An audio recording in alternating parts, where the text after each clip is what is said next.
की जो press conference रखी है किस विषय पर है, इसके बारे में थोड़ा सा बताइए। जो सबसे मुख्य विषय है किसान सुविधा केंद्र का, वो दो विषयों पे काम करता है। जो पहला है वो किसानों की जो समस्या है उसका समाधान भी मौजूद है सरकार के द्वारा, बहुत सारी चीज़ें, लेकिन उनको प्रॉपर मार्गदर्शन नहीं मिल पाता।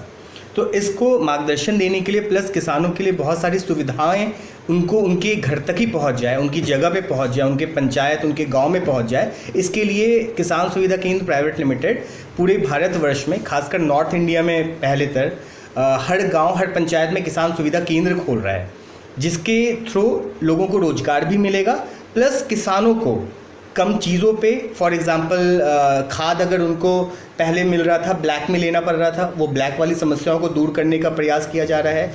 और कृषि मंत्रालय या भारत सरकार जो भी किसानों की योजनाओं को लेके ला रही है, ठीक है, उनको मार्गदर्शन नहीं मिल पाता।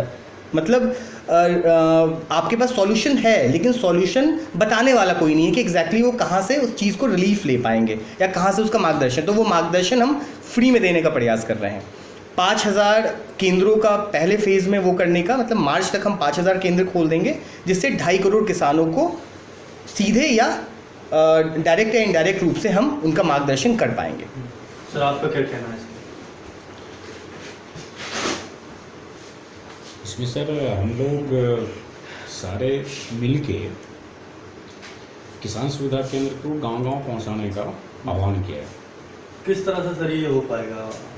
जिस तरह से आप क्योंकि करोड़ों की आबादी है, चंद लोग अगर इनको फैलाए तो किस तरह से फैला पाएंगे? चंद लोग नहीं होंगे, जैसा भी राहुल भाई ने कहा कि 5000 केंद्र बनाए जाएंगे और गांव में स्थित होंगे ये केंद्र सारे के सारे। तो सबसे बड़ी जो मुख्य समस्या है गांव और शहरों के बीच में वो है सूचना का अभाव। ये जो केंद्र बनेंगे ये सूचना का विस्तार करेंगे, मतलब हर गांव तक पहुंचाएंगे, जिससे किसानों की देख रेख है या फिर किसी और को भी इसमें इन्वॉल्व किया जा रहा है? क्या लगता है आपको? किसानों का कोऑर्डिनेशन है। वैसे मोदी सरकार का कहना है जब से हमारी सरकार आई है किसानों के ऊपर हमने बहुत बर्ताव किया है। तो क्या लगता है किसान का जो आपने किसान सुविधा केंद्र खोला है, अब मोदी जी द्वारा जो चल रहे हैं दोनों में क्या अंतर है या दोनों का मोटिव एक ही है? नहीं, मोटिव एक ही है। देखिए, मोटिव सरकार का एक मोटिव है। सरकार ने जैसे एक लोगों को अवेयर करने के लिए एक प्रोजेक्ट लॉन्च किया कि भैया किसानों की आमदनी 2022 तक दुगनी करेंगे। तो मोटिव कहीं ना कहीं एक ही है कि किसानों की आमदनी किसी तरह बढ़ाई जाए, लेकिन किसान की आमदनी बढ़ाई कैसे जाएगी? जो सबसे बड़ी समस्या किसान फेस करते हैं, सबसे पहले जब खेती लगाते हैं वो पैसे का बंदोबस्त करते हैं, महाजन से ज़्यादा रेट पे सूद पे वो पैसे लेते हैं, उसके बाद फिर सारा कुछ लगाना, अपने फसल को बचाना, कीटनाशक, आग से, मौसम की मार से, बहुत सारी चीज़ें झेलने के बाद एक समय आता है जब उनका फसल तैयार हो जाता है।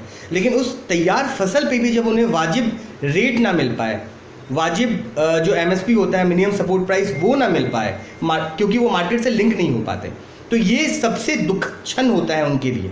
क्योंकि आप सब कुछ करें और उसके बाद आपको उसका वाजिब फल ना मिल पाए और आपने जो पैसे लगाए हैं शायद कभी कभी वो भी ना निकल पाए, तो वो बड़ा कष्टकारी होता है। और जिसका एग्जांपल आप ऑलरेडी देख चुके हैं, महाराष्ट्र, गुजरात और MP में हज़ारों लाखों किसान जिसमें आत्महत्या कर चुके हैं, और वहाँ पे सरकार 10 सालों से काम भी बहुत ज़्यादा कर रही है। अब इसका एक चीज़ है कि सरकार की योजनाओं को हम अपनी योजना लॉन्च नहीं कर सकते, हम सरकार नहीं है, लेकिन सरकार की चीज़ों का मार्गदर्शन अगर हम सही रूप से करें तो वो भी किसानों के लिए एक बहुत बड़ी चीज़ हो जाएगी। जी। लेकिन सर किसान कहीं ना कहीं आत्महत्या कर रहा है, उनको मुआवजे नहीं मिल पाते या फिर उनकी खेती बर्बाद हो जाती है, उनके लिए क्या क्या सुविधाएं रहेंगी? हाँ। क्योंकि खेती बर्बाद होने के बाद ही कुछ उनके थोड़ा बिल्कुल। देखिए, सबसे पहले जो फसल बीमा का अगर आपने नाम सुना होगा, फसल बीमा अब इंडिया में हम लोग आजकल सुन रहे हैं, लेकिन ये अफ्रीका के देश में आप जाओगे तो ये 50-100 सालों से किसान बीमा, मतलब फसल बीमा जो है वो ऑलरेडी एग्जिस्टेंस में है। ठीक है, हमारे यहाँ पे क्या होता है, हम लोग तत्काल फ़ायदा देखते हैं, हम लोग दूरगामी प्रभाव नहीं देखते। जब हमारे साथ कोई हादसा हो चुका होता है, फसल हमारी ख़राब हो जाती है, उसके बाद हम रोना रोते हैं। तो सरकार इसके लिए ऑलरेडी अवेयर कर रही है, फसल बीमा कर रही है, इवन वो अपने पॉकेट से पैसा लगा के कर रही है लोगों का बीमा, कि हमारे किसान कम से कम खुशहाल रह पाए। लेकिन किसानों तक ये चीज़ पहुँचेगी कैसे? ठीक है, अब सिर्फ बोलने से और बातें करने से तो हो नहीं पाएगा, कहीं ना कहीं फिजिकल अपीयरेंस बहुत ज़रूरी है। वहाँ पे फिजिकली किसी ना किसी को प्रेजेंट होना होगा, जिसमें उसका भी स्वार्थ निहित हो प्लस किसान को भी फायदा हो।